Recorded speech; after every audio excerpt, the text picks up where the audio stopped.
اپنی نسلوں کو اسکول سے بچاؤ۔ یہ چھٹی یا ساتویں جماعت کا کمرہ تھا اور میں کسی اور ٹیچر کی جگہ کلاس لینے چلا گیا۔ تھکن کے باوجود کامیابی کے موضوع پر طلباء کو لیکچر دیا اور پھر ہر ایک سے سوال کیا، ہاں جی تم نے کیا بننا ہے؟ ہاں جی آپ کیا بنو گے؟ ہاں جی آپ کا کیا ارادہ ہے؟ کیا منزل ہے؟ سب طلباء کے ملتے جلتے جواب آنے لگے۔ کوئی کہتا ہے ڈاکٹر، کوئی کہتا ہے انجینئر، پولیس والا، فوجی، بزنس مین۔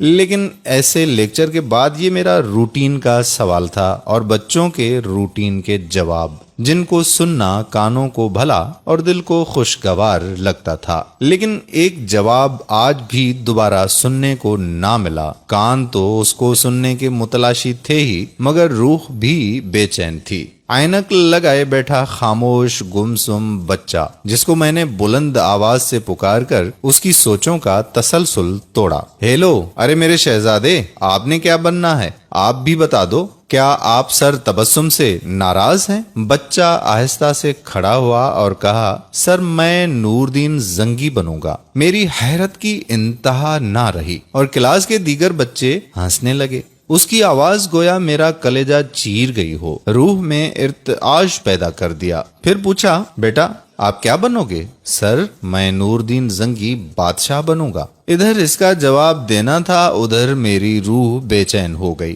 جیسے اسی جذبے کی، اسی آواز کی تلاش میں اس شعبے میں تدریس کو اپنایا ہو۔ بیٹا آپ ڈاکٹر، فوجی یا انجینئر کیوں نہیں بنو گے؟ کہنے لگا، سر امی نے بتایا ہے کہ اگر میں نور دین زنگی بنوں گا تو مجھے نبی پاک صلی اللہ علیہ وآلہ وسلم کا دیدار ہوگا۔ جو لوگ ڈنمارک میں ہمارے پیارے نبی صلی اللہ علیہ وآلہ وسلم کی شان میں گستاخی کر رہے ہیں، ان کو میں زندہ نہیں چھوڑوں گا۔ اس کے ساتھ ساتھ اس بچے کی آواز بلند اور لہجے میں سختی آ رہی تھی۔ اس کی باتیں سن کر میرا جسم پسینے میں شرابور ہو گیا۔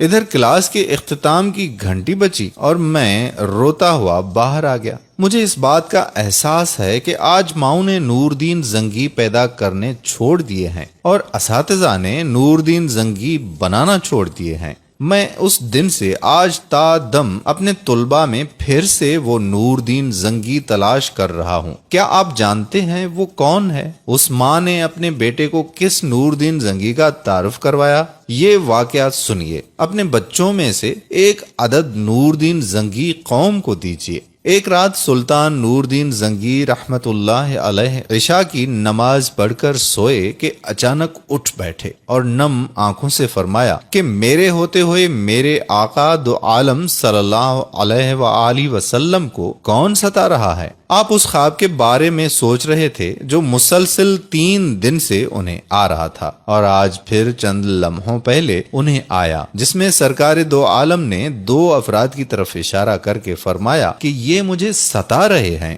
اب سلطان کو قرار کہاں تھا؟ انہوں نے چند ساتھی اور سپاہی لے کر دمشق سے مدینہ جانے کا ارادہ فرمایا۔ اس وقت دمشق سے مدینہ کا راستہ 20-25 دن کا تھا، مگر آپ نے بغیر آرام کیے یہ راستہ 16 دن میں طے کیا۔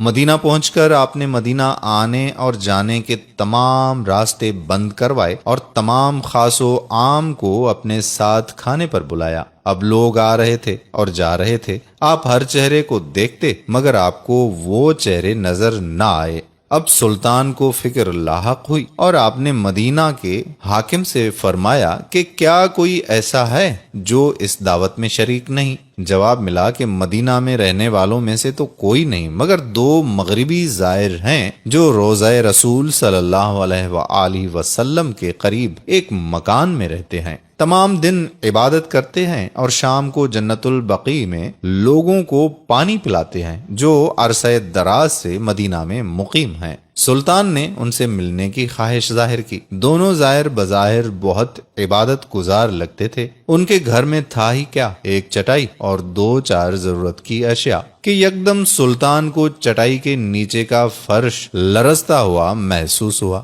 آپ نے چٹائی ہٹا کے دیکھا تو وہاں ایک سرنگ تھی۔ آپ نے اپنے سپاہی کو سرنگ میں اترنے کا حکم دیا۔ وہ سرنگ میں داخل ہوئے اور واپس آ کر بتایا کہ یہ سرنگ نبی پاک صلی اللہ علیہ وآلہ وسلم کی قبر مبارک کی طرف جاتی ہے۔ یہ سن کر سلطان کے چہرے پر غیظ و غضب کی کیفیت طاری ہو گئی۔ آپ نے دونوں زائرین سے پوچھا کہ سچ بتاؤ کہ تم کون ہو؟ حیل و حجت کے بعد انہوں نے بتایا کہ وہ یہودی ہیں اور اپنی قوم کی طرف سے تمہارے پیغمبر کے جسم اقدس کو چوری کرنے پر مامور کیے گئے ہیں۔ سلطان یہ سن کر رونے لگے۔ اسی وقت ان دونوں کی گردنیں اڑا دی گئیں۔ سلطان روتے جاتے اور فرماتے جاتے کہ میرا نصیب کہ پوری دنیا میں سے اس خدمت کے لیے اس غلام کو چنا گیا۔ اس ناپاک سازش کے بعد ضروری تھا کہ ایسی تمام سازشوں کا ہمیشہ کے لیے خاتمہ کیا جائے۔ سلطان نے معمار بلائے اور قبر اقدس کے چاروں طرف خندق کھودنے کا